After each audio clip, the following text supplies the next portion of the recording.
You're listening to Dog People, podcast about the Japanese punk bands Going Steady and Ging Nang Boyz. I'm Bob. I'm here with my co-host Adam. What's up, Adam? Yo, yo, yo. I'm here with my other co-host Mike. What's up, Mike? How's it going? 2021. 2021. Off to a great start, aren't we? It's already falling apart. Our guest today is the one and only Mike Park. How you doing, Mike?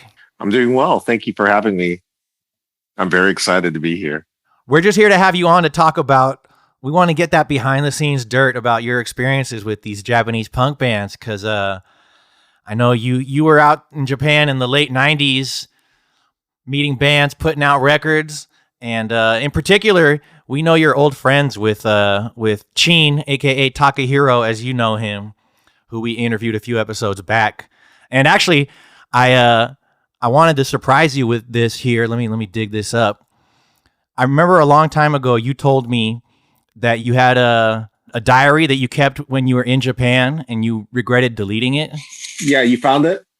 I found it on the Internet Wayback Machine. Oh, hell yeah. That rocks. Good job, Bob. There's a couple entries where you talk about hanging out with Takahiro. Oh, hell yeah. But the one that, here we go, on September 17th of whatever year this is, you talk about how I go with Takahiro and we go to his practice studio and play music. It's now 2 a.m. and we play until 6 a.m.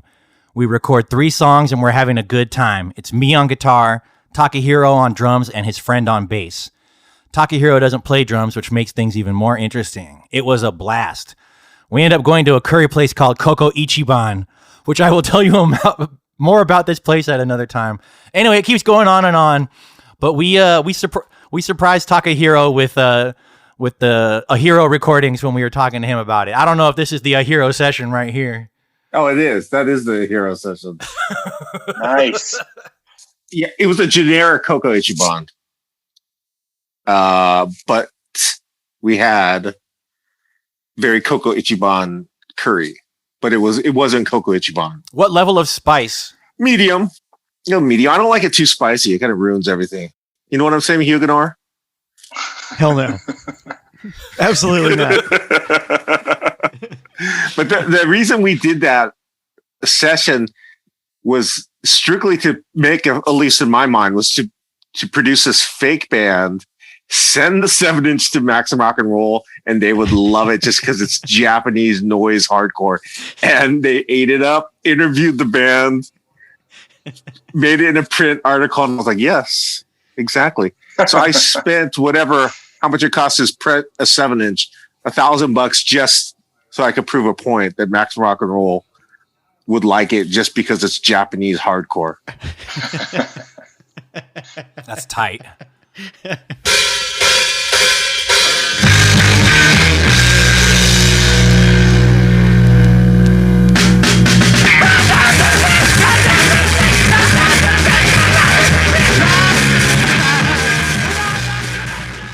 How'd you meet Takahiro in the first place?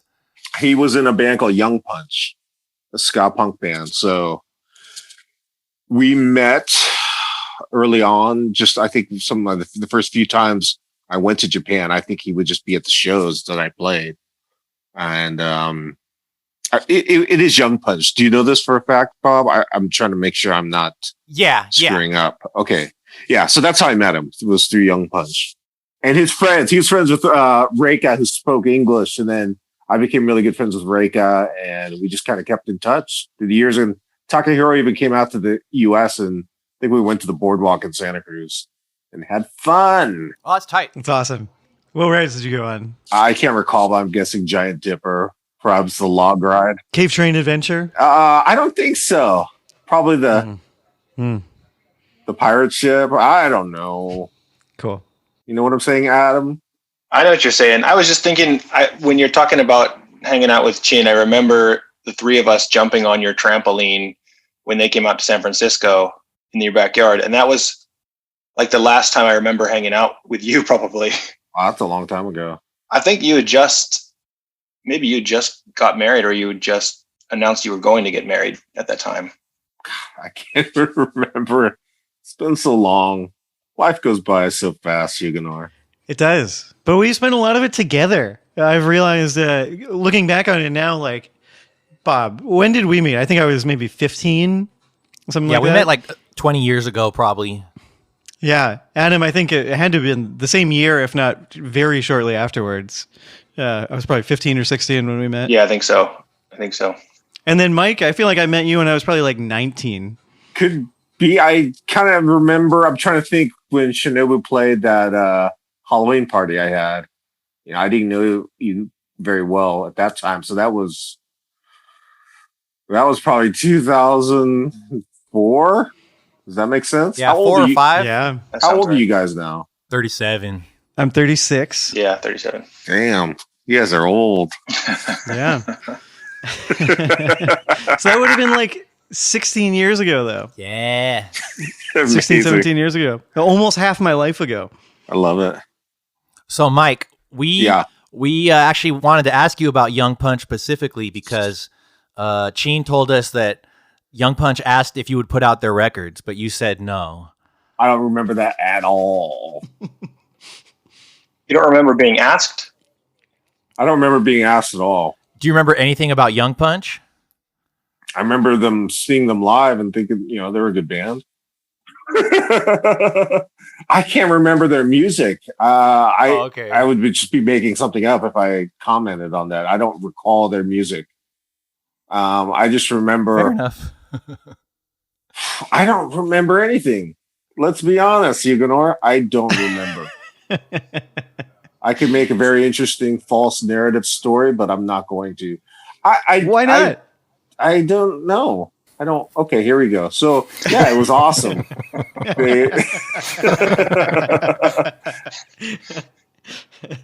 I'm curious about, you were here in the 90s, which is that's kind of been this thing that we've been talking about on this show a lot, is that, you know, 90s youth punk kind of movement that was going on here in Japan, especially in Tokyo. And you were here, you know, looking for bands to sign and stuff like that and hanging out with those people at the time. So I just wanted to pick your brain about those kind of memories of that time. Yeah, I mean, I remember seeing Going Steady just on like TV. It's very different Japanese versus American TV in terms of supporting like independent bands.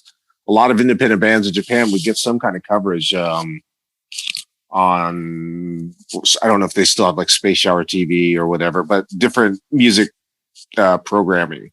And so I saw them and I was like, wow, this is really good. And it happened to be like their main distributor. I was friends with the vice president. So I asked if it could set up a meeting. And so I met with the singer and talked about putting out a record. And I remember him saying, God, I hope I'm getting this right. It's been so long. Like, maybe. And I remember that being like in America, if someone says maybe, it's like, oh, maybe. But in Japan, if you say maybe, that's definitely no.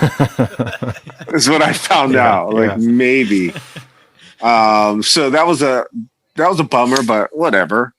It's also learned a lot being in Japan, how different they do business. I never experienced such a waste of time. I feel like the business that I run, Asian man, the level, you would have like 8 employees if versus just myself.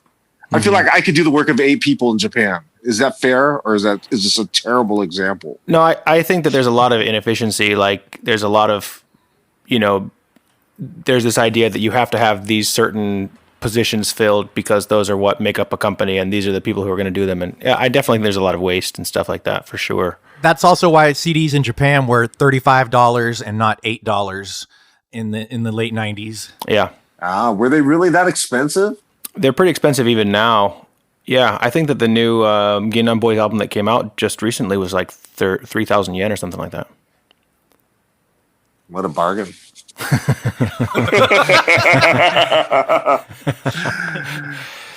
Yeah. Damn. To follow up on your story, though, you were saying that, they told you maybe. I think that when we were speaking to Chin about that, he said that they later ended up regretting that. That was Breakfast. Oh, was that Breakfast? Oh, okay. Well, how did you guys find out about Breakfast? You told me that you tried to sign Breakfast and they told you no. And so we asked, Chin just happened to hear from them apparently that they wish they had done it. Well, I even took them out to lunch. I paid for lunch for them. Of all the meals. That's not, if you know Mike Park does not like to buy lunch for people and not get reciprocated with a record deal. But that's fine.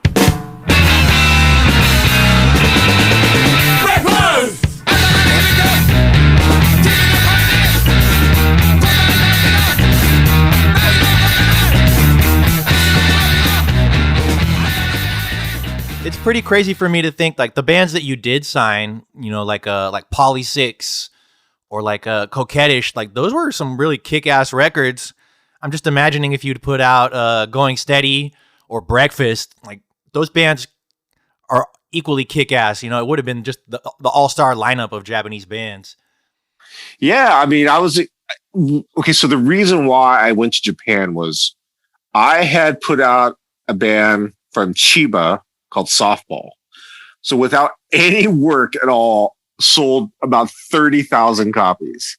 Like, didn't do anything. Not one ad. It was just like, and I thought to myself, this is so easy. I've got to find more of these bands in Japan. So that's why I went to Japan and tried to find more softballs. But softball was just a diamond in the rough. It was 1 in a million. It's not how business works, obviously. And I learned that the hard way, which is fine.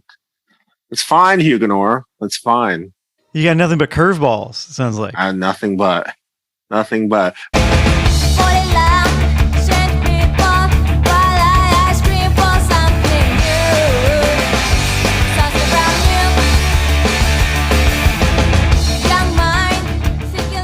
When you got those 30,000 copies sold, was that in America? Was that in Japan? I was in Japan.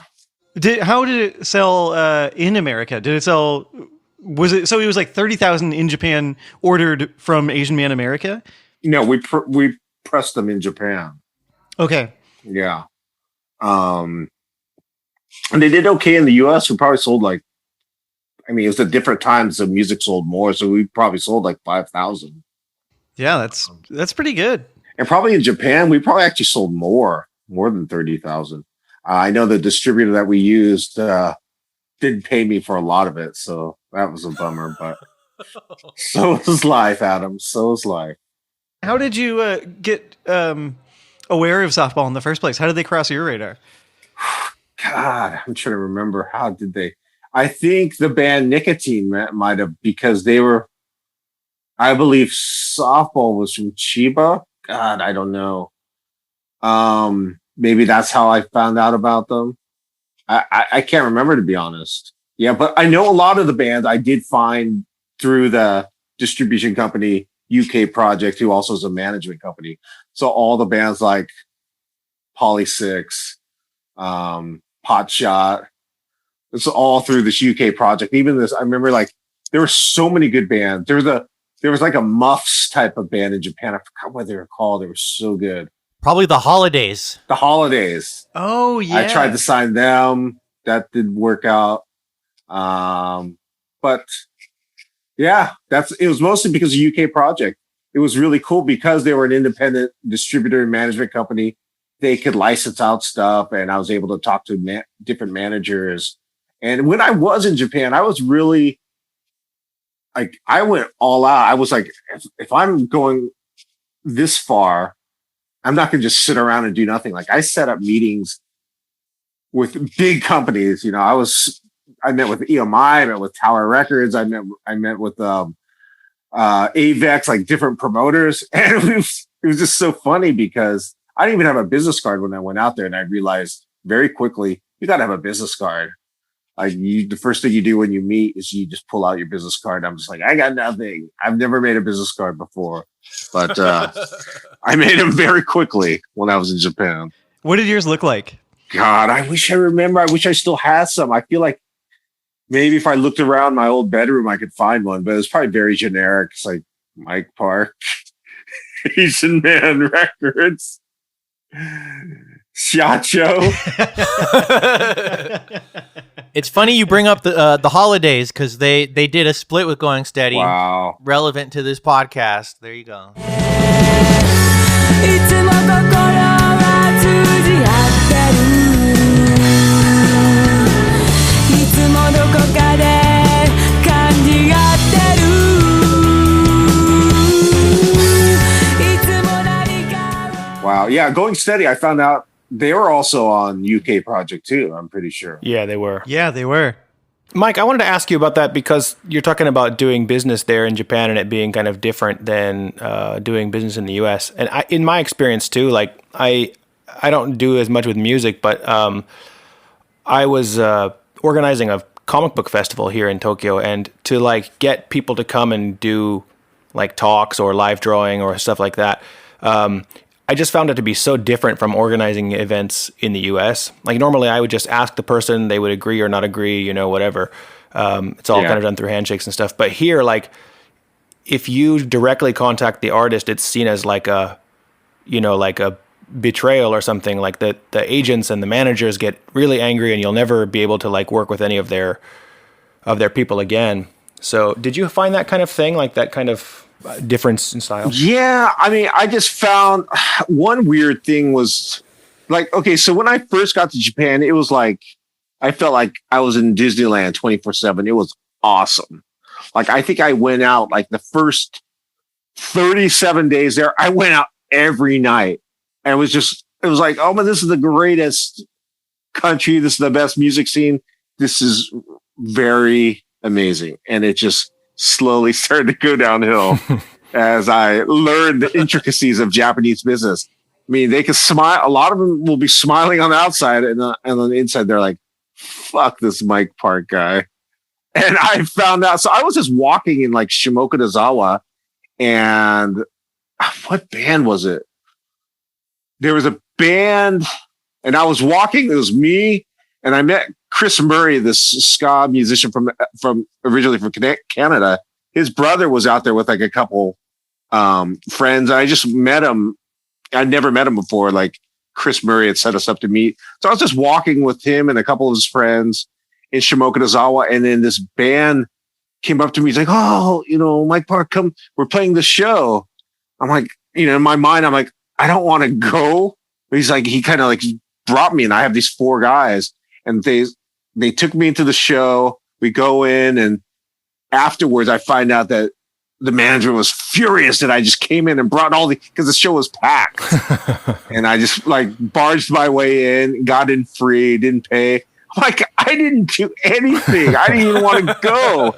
And then I heard from a friend that, yeah, people were pissed. I was like, oh God. And that's when things started to sour. Yeah. I was like, okay. And so, yeah, I lasted about 90 days. I'm like, I'm out of here. Yeah. And another thing that sucked was I'd go on tour with these bands, and all the Japanese dudes cheat on their wife. And it was freaking me out. I was like, what is going on? And that pissed me off too. I didn't like it. I'm sure not everyone. No, I'll take that back. Everyone. At least everyone I came in contact with.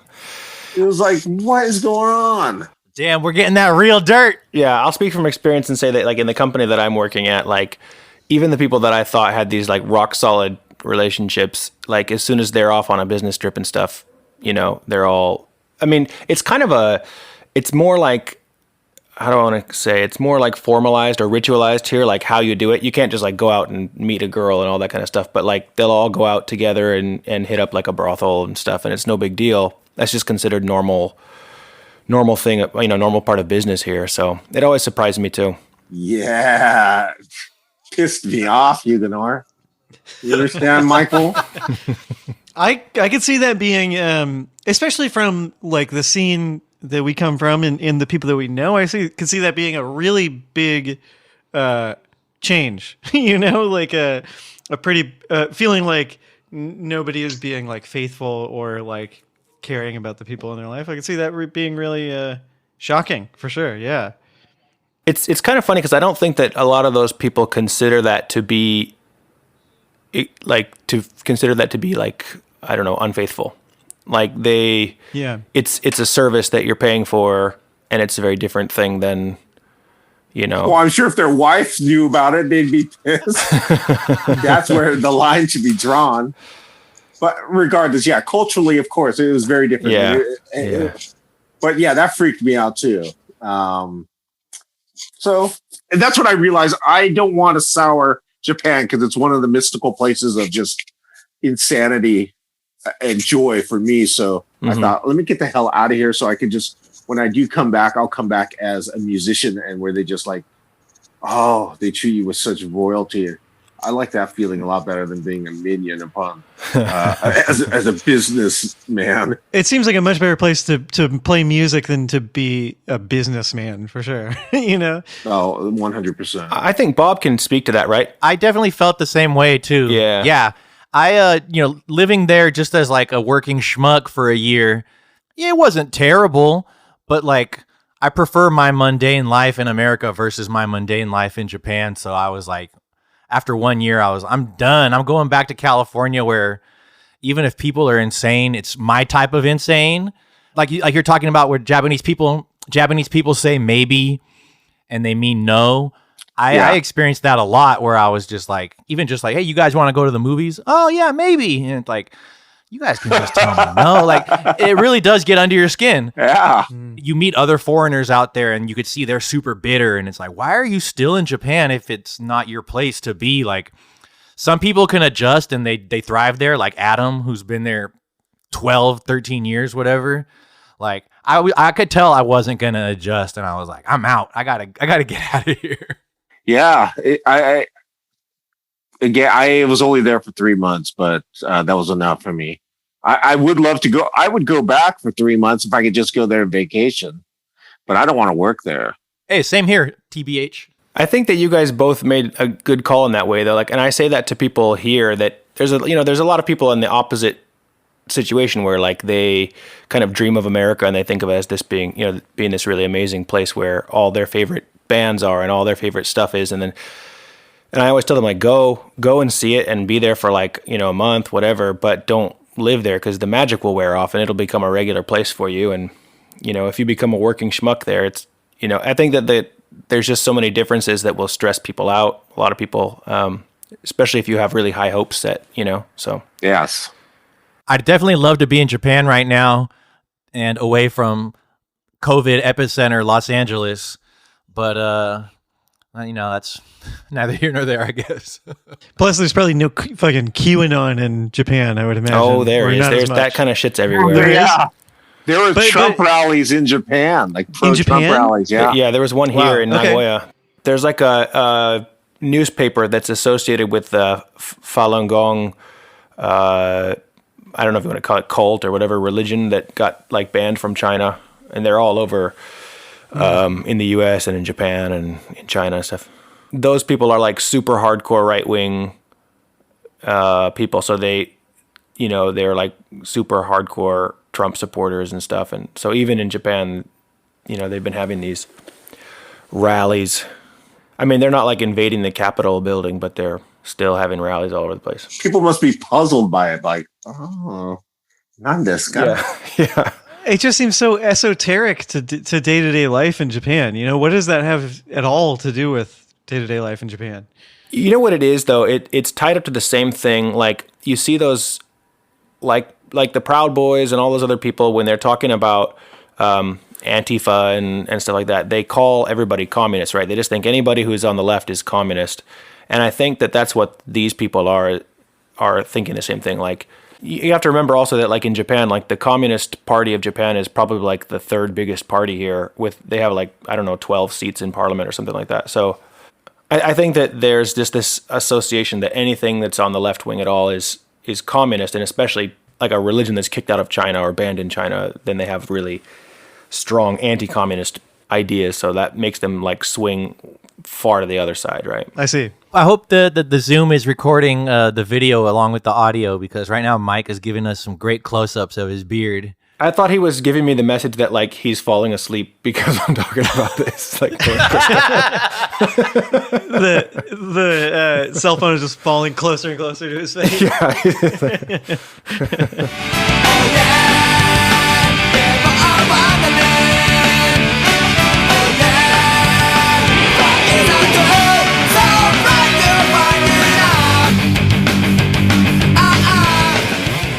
Hey, so Mike, we've heard a lot about your failures as a businessman in Japan, but you put out Potshot, who probably sold a few 100,000 copies, and they're a huge band in Japan. Like, how did that work out for you? So Potshot, before they were on UK Project, they were on a small label called CR Japan, which is run by this American dude named Al. And Potshot wanted me to produce the record. And so I went out there and jumped in the studio and produced Pots of Shots. I was in there every single day with a chain smoking engineer named Kenji. I think he smoked at least 4 packs like during the session, each session. Wow. And it sucked. But I think I did a freaking good job. I think that's their best album. It's the best sounding for sure, too. And I remember the drummer who played on like the last 4 albums, she like asking me like, why does that one sound so much better? And I said, because it was me. So as producer, like, you're not, there's an engineer who's doing all the grunt work, but like, what contributions did you make to the sound? Were you telling them to do these covers of like Tears of a Clown? And No, you know what's funny? Actually, a lot of it was recorded when I got there. I was surprised. I just helped like with overall with tones and with a lot of the mix too, just trying to get things, especially with the horns. The horns were so out of tune. I was just like, okay, we got to figure this out. So just like pulling things out of the mix or super low and just kind of like doubling parts, just if a musician was stronger, just to make it sound good. But it just has the rhythm section was really good. They had, God, those guys, the rhythm section actually, and the sax player who was a woman, I forgot her name, but they were in like an indie rock band that was on a major label. I forgot the name of the band. But they were really good too, but that's why they quit Potshot. I have a question for you, Mike. So back at that time, I mean, you were putting a lot of stuff out on vinyl, but I don't know, like, was vinyl as much of a thing here in Japan as it was in the punk scene as in America? Not really. I think it was niche. I mean, even back then in America, at that point, vinyl was dead, or dying. So I was just doing it to just do it. And I remember selling the vinyl cheaper than CDs. I think I was like sold it for $7. I think CDs were $8, vinyl was $7, cassettes were $6 when I first started. Yeah. And I mean, I had so many records, I didn't know what to do with them. I would go to ska shows and I would just pass out records for free. I remember being at Real Big Fish and just passing out Potshot records to people, and people asking me, "Is this a calendar?" I'm like, "Yeah, no, it's." Those records were definitely still there when I was working there. 2014. A lot of the last 5 copies of the Potshot records still hanging out. It sucks because I bet I could totally sell those Potshot records now. I blew it, Huguenor. I blew it. How long did it take to press a record like at that time in the 90s? What was the turnaround time like? I bet like a month. I don't remember it being long. I don't think there were a lot of companies. I mean, I don't think there were a lot of labels even pressing vinyl. I think it was just strictly CD. Like, look at Mood Records.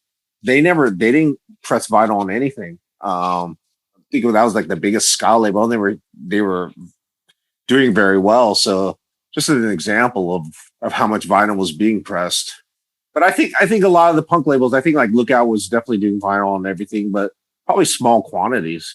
Mike, you mentioned that when you met Softball, you thought it was through Nicotine. I didn't hear how you actually met Nicotine before that. Nicotine was my translator when I went and produced Potshot. Oh yeah? Yeah. That's how I met them. And I remember them like one of the days recording, after they were recording, Nicotine was rehearsing there at the studio. And then the American guy who ran the label's like, you got to watch this band. They're trying so hard to be like No Effects. And so we're like peeking through the window of the studio. And he's like, look at the singer. He's even trying to be like Fat Mike. And it was true. I was like, whoa, you're right. But yeah, that's how I met them. Did he develop the gnarly coke habit like Fat Mike? Or Oh, I don't think so. He had a perm, though. That rocks. I like the perm. I love that the perm has never lost its relevance in Japan. Oh, God. There were some bad perms. Like, I wouldn't mind if you just got like a nice perm with like afro-looking perm, but then you'd have these weird like frizzly perms like the guys would get. I'm like, what's up with this? I wasn't down with it. like a Jerry curl or something? Yeah, like, it was just like, just like a frizzy, like it's all frizzy and not good looking. Or maybe it was. Beauty is in the eye of the beholder, Mike Huguenor.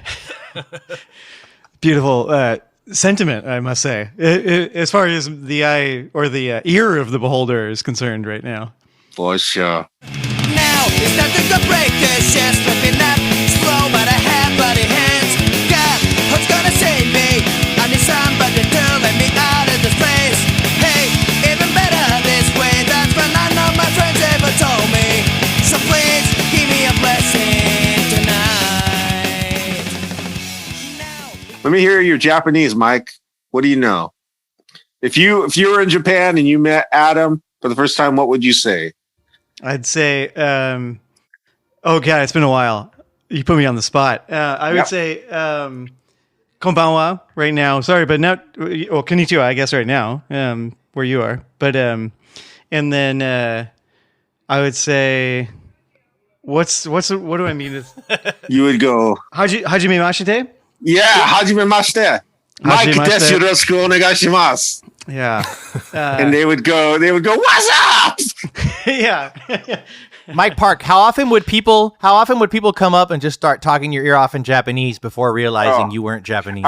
So I went and saw All when I was in Japan. And like after show, we're all hanging out, and Bill Stevenson's like, hey, Mike, come over here. I'm like, yeah. And he's like, hey, can you translate for me? I'm like, dude, I was like, man, I'm Korean, man. I don't speak Japanese. No, all the time. And I got good at like, especially at convenience stores, where they'd always ask you something when you're checking out. So, and I realized mostly it was like, do you want a bag?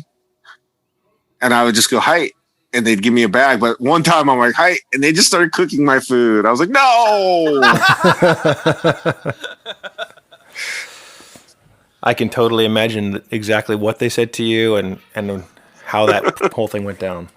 I definitely went out with John Fu a few times to restaurants out there, and people would look at him and start talking, and he'd kind of look at you. John lived out there a long time, but he was kind of he didn't speak as good, and so he would kind of look at me, and I'd be like, oh yeah, let me get this blah blah blah in Japanese, and then they would still look back at John like, okay, so what's your friend saying? Like, it was always really fun just seeing that in action. Yeah. Yeah. I mean, I definitely got that a lot, and I hated it. I was so scared. I would be like, no, please don't talk to me. But I got good at ordering. Like I learned the difference between like Hitatsu, Patatsu, Mitsu, and like you can't go and order like Ichi hamburger kudasai. So yeah, so I got good at it. Michael. Hell yeah, I'm proud of you. In hindsight, I'm big boy, Michael. Have there been any Japanese bands you've been into recently, or are you pretty out of touch, or how do you anything? Totally out of touch. No knowledge on any. Okay. Mike, have you heard the new Ging Nang Boyz album? No, is it good? Or is it horrible? We've had a discussion about it recently. It's I think we all have slightly differing opinions on it, but I think we all liked it. We all like it, yeah. Okay. And it's just the singer, I'm guessing. Pretty much. And some hired guns. Yeah. But none of the original band is there. Correct. Do people even care? Are they going to the shows? Or if there are shows? Yeah. When there were shows? Adam, what has the reception been like there? I don't know exactly, but I mean, when I was just looking at the charts, like it was, some of those songs were, charting at like number 5, number 6, stuff like that. So they're not, not bad. That's pretty good. Music sales here are a lot better than they are in the US. I mean, in the sense of like people actually going out and buying a physical CD. Because they buy the package deal, the handshake deal, the hug. Yeah. You guys know what he's talking about? Yeah, the idol groups, you get a meet and greet ticket with the CD. Yeah, exactly. Yeah. So, and there's like a limit how many you can buy so that you can't just sit there and keep hugging the idol 100 times in a row. But like, that sounds wonderful. Are you going to do this for the young Asian man bands? I'm going to do it for my records. Come hug me. I'm going to sell hug CDs. Yeah, that's just, you could just tie it into your Cameo account, Mike. And your new OnlyFans account that you're going to sign up for today. You're building out your platform. That's right. Yeah, I had heard that people would buy. Yeah, they were buying multiple ones, and they don't even listen to the music. They don't listen to the CDs. They just buy it so they can get the meet and greet hug. Yeah, I think there's a lot of people who do that. A lot of those. That's a great idea, though. Why isn't America all over that? Just think if like Taylor Swift sold a hug, like, okay, CD and a hug, $100. She would sell so many. Yeah. It's like 1 million sold physical sales. I'd buy one. Well, I would buy a Mike Park hug. So Same. Yay. For $1 on Cameo. Buy that. You got any funny stories you can tell us about Takahiro, about Chin? The inside dirt? No, he was just like, because he didn't speak English, that was like proof positive, like, of how he was just a good guy. It's weird. Like, I feel like music is like that universal language. And when we did that all-nighter recording session, and his friend didn't speak English either. So I'm working with two guys who didn't speak English. We were writing songs on the spot, and we had the best time. And it was just like, wow, this is so good. This is how music moves people. And just like eating that freaking curry at 6 a.m., just laughing. It was awesome. He's just a good dude. You can just tell he's the good best. dude. yeah. Yeah. It was really awesome Yeah. seeing him again for this. And like even Dan Potas, I know Dan Potas loves him too. He's a good guy, and all that crew. I became friends with a lot of them. I've lost touch with everybody, but they were all cool. And it's neat to see that. See like a group of friends are just down with each other and down to take care of each other and hang out, and that's what I like. You know, I never told this story on the podcast, but I met the Ging Nang Boyz because of your introduction. I was interning at Asian Man, and you heard I was going to Japan, and you said, "Let me introduce you to my friend who plays in the band." Oh, so I hooked you up with Takahiro. Yeah, you introduced me to him and Reika, and Oh, nice. I got to meet them my first visit out to Japan when I was 20 years old. Oh, I love it. Yeah, that's the beauty of I guess punk or just underground music. You could really find like camaraderie, whether it's in Japan or Korea or in Germany. Like you just have this bond suddenly. Like I'll be in Bavaria and like, you meet these punks and they're at your show and you just like, how do they even know who I am, first of all? And then they're just such nice people. You stay at their house, you meet their parents. You cheat on your wives together. Yeah, that's Japan, though. Not a bad country. I felt like I got to see into a little bit of that with you, Mike, when we did the Classics of Love tour with you in the UK. And like, we were staying with a lot of people that you had stayed with in the past and like meeting a lot of the people that it sounded like you had that kind of relationship with. And I agree. It's like, it made a huge impression on me and really, when you have that kind of instant connection with someone you've never met before in a totally different country and like, just feel like you're like, buds, Yeah. you know, And then we had at least the language, but like Yeah. still seeing kind of like, you had laid all that groundwork. I kind of just was lucky enough to be a part of it, but it was great. I was really honored. And that's the same with the US. I'm sure all of you, when you've toured on that like very underground level and you have no money and you're staying at people's houses that you don't know. If you think about it, the only people who are going to let strangers stay at their home are nice people. So you get this opportunity to meet some really fantastic people. Mm-hmm. You do get the occasional very strange person. Yeah, but because you don't have the power, you gotta know who's bad. Like if the bad person says you stay at my house, you go, oh, no thanks. You gotta know. You gotta know crazy. Bob, when you were out here, you made friends with bands like Angry Nerd and some of the other, some other like punk bands in the area. For Tomorrow, for sure. Yeah.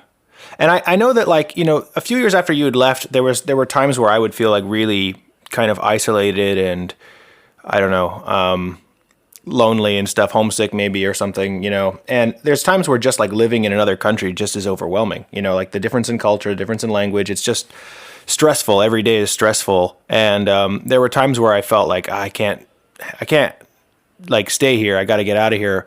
But the way that I would always kind of like, I don't know, get my bearings back would be like I would go to a punk show. I remember one time I was feeling really, really like overwhelmed with just daily life.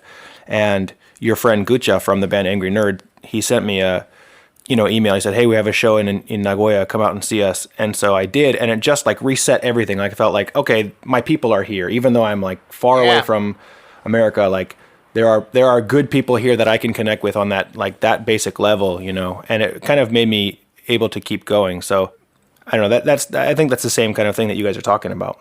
Oh, for sure. Definitely.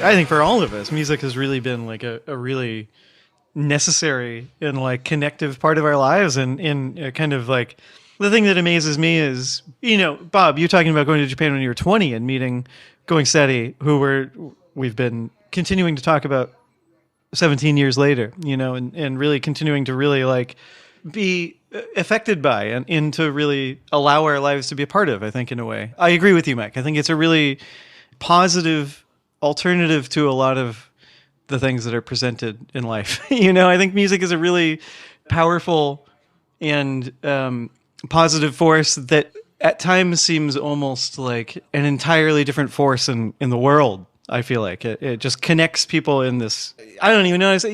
I'm kind of Kumbaya, far it's afield a small at this world. point. But yeah, it's cetera. beautiful. I love it. I'm glad we're all here together and we're all connected by it. Mike Park, can I get you to commit on air to letting me be your merch guy the next time you tour Japan? I don't know if I'm going to tour anymore, Bob, but probably not. Sorry. Oh, that's cold. The thing is, they don't need merch guys. They always have merch people at the venues. Damn. So you don't even do anything. Mike, you've been listening to the influence of that neighbor of yours for too much. I don't like Bob guy.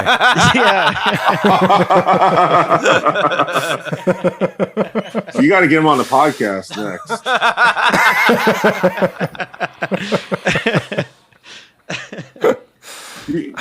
Why don't you, Rosenstock, when Rosenstock goes, you should just, whenever one of your next friends goes, bands go, you should just go on vacation with them.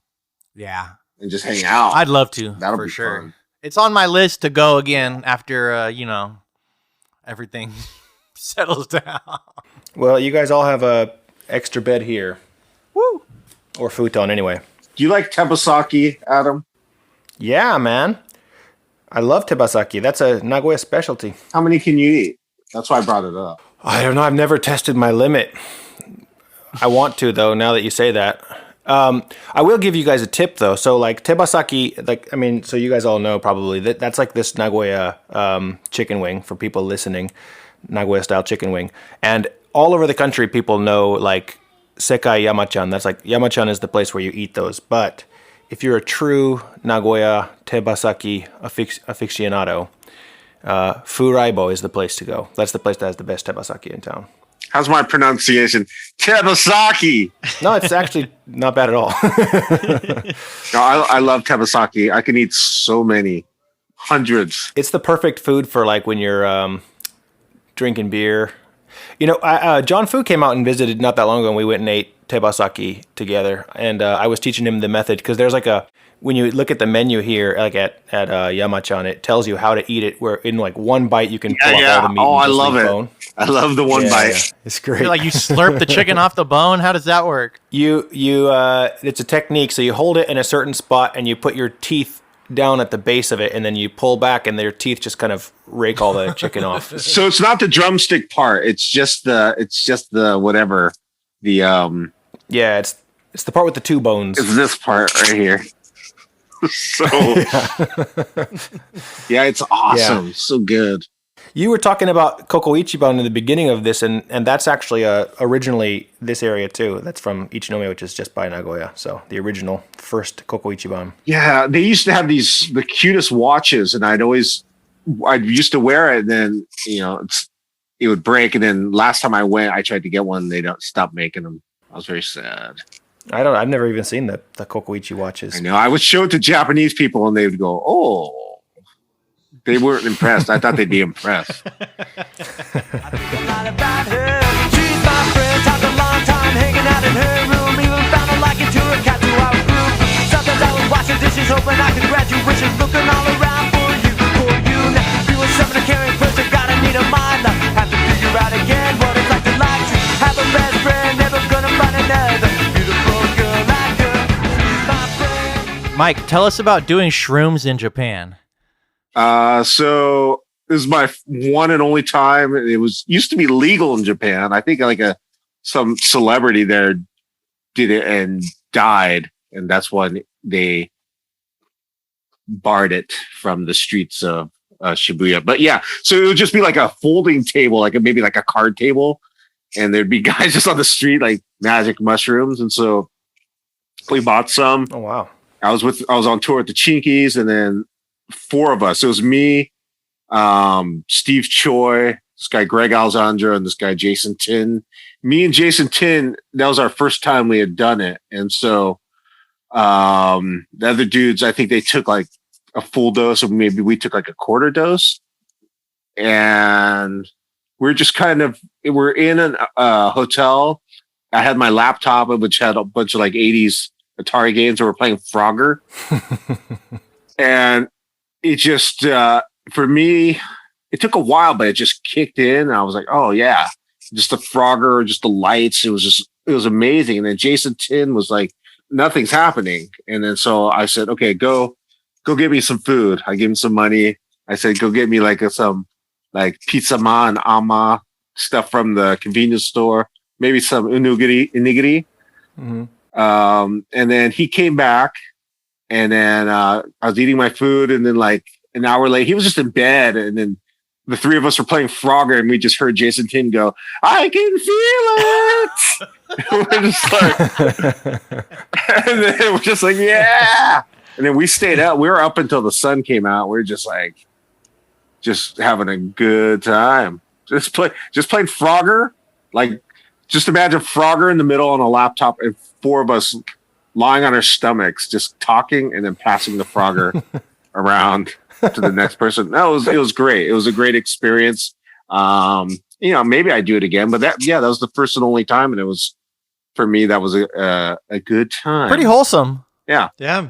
We had a good time. I'll tell you my one and only experience with shrooms, and it wasn't that long ago. I was in Nashville, Tennessee with my brothers for like a bachelor party, and this guy, one of his friends that he went to school with, he brought a bunch of shrooms, and he was like, are we going to do this? And only like 2 or 3 of us did, me and my younger brother and this other guy. And then we immediately went out to get barbecue. And so I didn't feel it the whole time, but as we're standing in line, it starts kicking in. And then the guy who gave it to me, he was like, "Have you ever eaten food on mushrooms?" And I said, "No." And he was like, "Well, it's not a good experience. He's like, it's going to be really, really upsetting how everything feels and tastes differently than you expect it to and stuff. And so I didn't know what to expect. And then like I'm eating it and I'm like, I can feel stuff moving into my stomach, and I can feel my stomach having like a feeling of weight to it and stuff like that. And I'm like, I'm feeling things that I don't normally feel. And I couldn't even finish my barbecue. And like I'm just overstimulated because we're in this loud restaurant with like bright lights and stuff. And so I just wanted to get out of there. So we get out, and those like Uber scooters that you see everywhere. Everybody was like, oh, we got to try these Uber scooters. So I got on one, like right at like maximum, like peak shroom feeling. And then trying to navigate the streets of Nashville on a scooter on mushrooms was like one of the most dangerous experiences of my life, probably. Oh dear. But that's my one and only experience. I love that Japan has this, like there's like a reefer madness like view of drugs out there, but then there's like certain drugs that are just like completely out wide in the open. And I remember Spice, the weed, the synthetic weed was everywhere when I lived out there. And so I had friends who smoked Spice. And terrible. My friend, I had this really good friend out there, Maggie, and she made weed, or she made spice brownies one time, and she's like, I'm gonna come bring you some spice brownies. And then she ate the spice brownies like before she came to hang out, and some guy came over to her apartment at the same time, and he was like, what you doing? And she was like, I'm making spice brownies. And both of them ate these spice brownies and had like the worst trip of their lives in her apartment. And like 4 hours later, she was like, sorry, I didn't make it. I'm currently dying. Synthetic. Terrible. Yeah. Oh, it's pretty freaky. I was really curious about shrooms just because I think it was illegal by the time I was out there. But yeah, crazy. I remember there was a pop star, Noriko Sakai, I think that was her name. Yeah. And she got caught doing speed like right at around the time I was leaving Japan, and it was this huge scandal, and they like pulled all her music from like iTunes and record store shelves. And then the one single song that was left on iTunes that was like on a compilation that her record label couldn't get to somehow was the number one selling song in all of Japan after the rest of her music got all pulled. And I was just like, wow. I was like, man, Japan hasn't ever heard of like Scott Weiland or like Kurt Cobain, like such a different place. It's pretty crazy.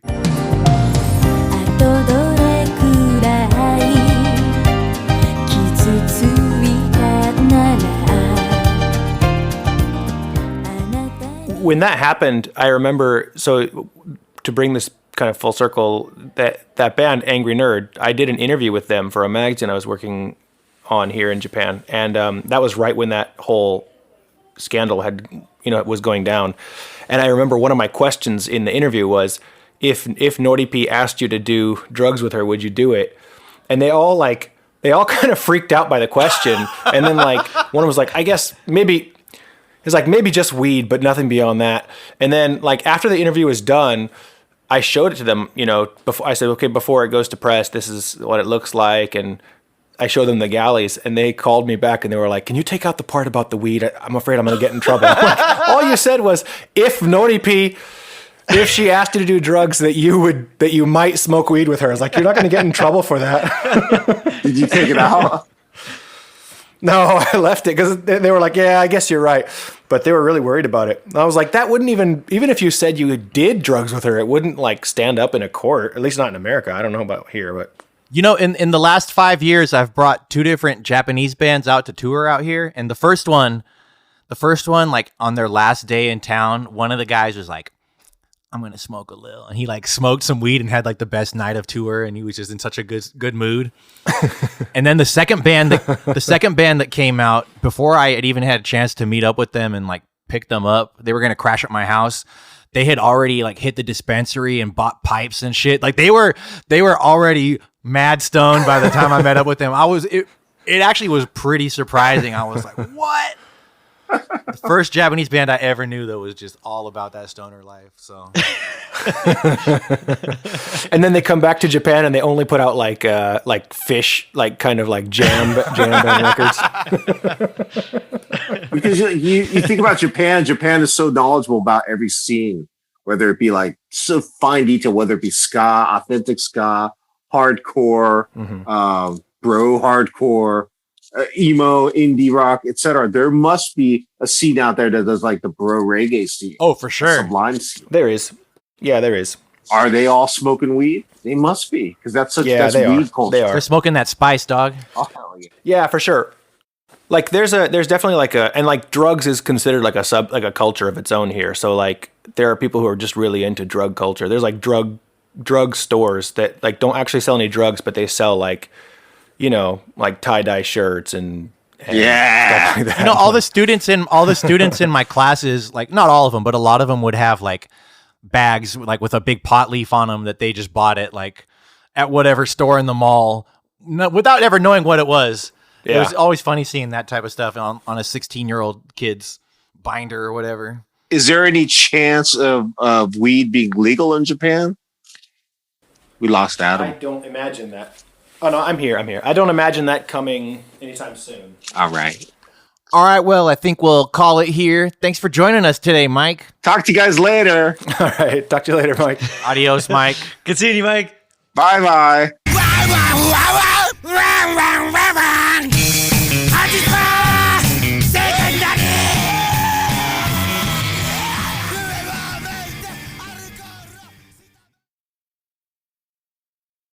Thanks for listening to Dog People. You can find us on Instagram and Twitter at DogPeople666, where we'll be posting supplemental photos and such for each episode. If you like what we're doing here, help us spread the word by sharing the show with a friend or two. Also, check out Adam's other podcast, Searching for Grog, wherein three brothers try to reconstruct their childhood memories of a road trip involving sledding accidents, freak hailstorms, confessions of love, and an arcade game about cavemen playing golf. Shout out to some of our other favorite music podcasts out there.